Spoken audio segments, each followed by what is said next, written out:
Fear. It's scary to even say that word. Each of us has our own story. I am very familiar with fear. And the one that makes it impossible to breathe when everything in your chest tightens and your body becomes paralyzed. And the one whose heart beats in his heels, cools his hands and feet. And the one that makes your eyes big. Both small scares and anxiety and panic attacks. All of this is very familiar to me.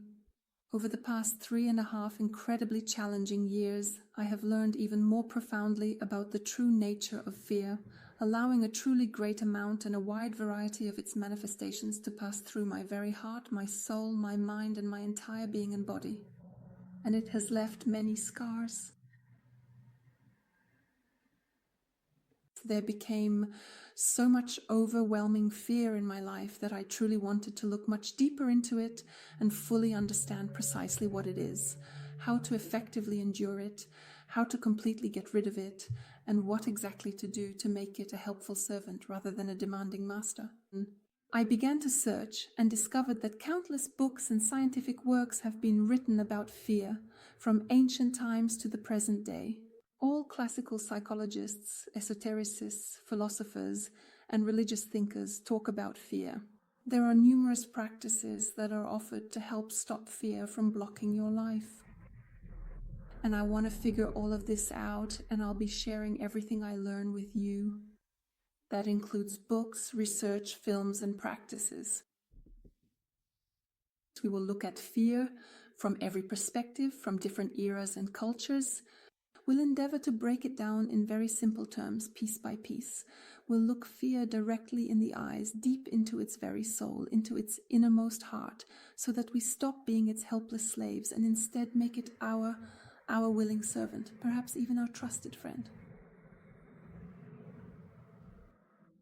A bit of science and philosophy to ponder.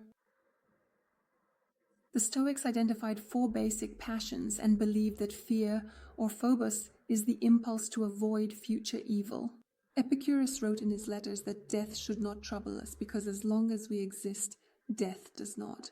And when death comes, then we no longer exist.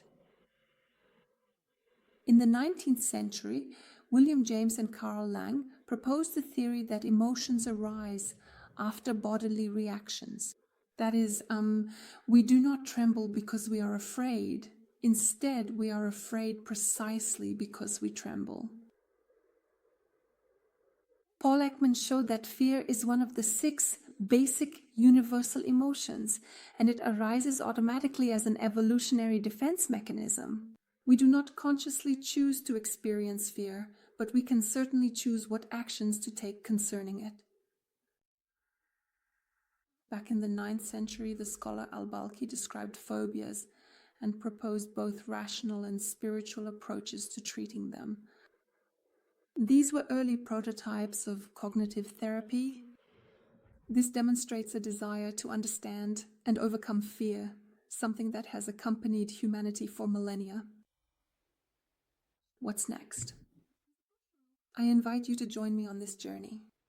In each episode, we will explore fear from different perspectives: science, philosophy, esotericism, and art. We will seek out practices that help transform fear into a resource. We'll share experiences and listen to each other's stories. There's more to come. Welcome to the new podcast about fear. And if you already have sources that helped you understand what to do about it, how to get through it, how to overcome it, share them in the comments. Maybe your advice, your practice will become the next topic for exploration. Let this podcast become a truly safe and welcoming space for open and honest conversations about the pervasive and often misunderstood emotion of fear.